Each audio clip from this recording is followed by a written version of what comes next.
Ayan. Ay, tama. Ito ba? Yes. Oh, oh tama, tama. Okay. Magiging kamukha ko na yung idol vlogger. Ah, sosyal. Sige, kuya. Ang ganda siguro dito sa mukha. Hindi ko maatim na nagtatapon ka ng pera ng anak ko sa mga walang kwentang bagay. Puro ka luho.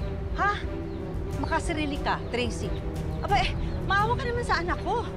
Nagpapahakuba siya sa barko. Para saan? Para sa mga make-up at cellphone mo? Bakit kasi hindi mo na lang aminin na naiinggit ka? Dahil alam mo, may kapalit ka na sa buhay ni Andrew.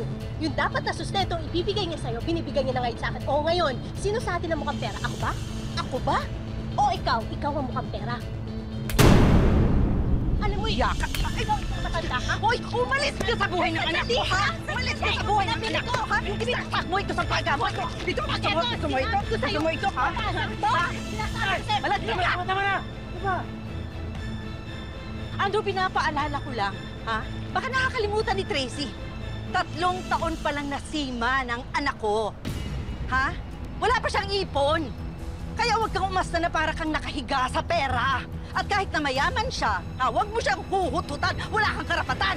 Baka nakakalimutan mo, asawa ako ni Andrew. Buhay namin to, pamilya namin to. Kaya kung bumili man ako ng makeup, wala kang pakialam doon. Hindi ka kasama sa usapang pamilya dahil hindi ikaw ang asawa. Hindi ikaw. Hindi pa kayo kasal. At kailan pa naging usapang pamilya ang pag-order ng make-up at ng cellphone, ha? Huy, maya ka naman. Tama na! Please, Nay!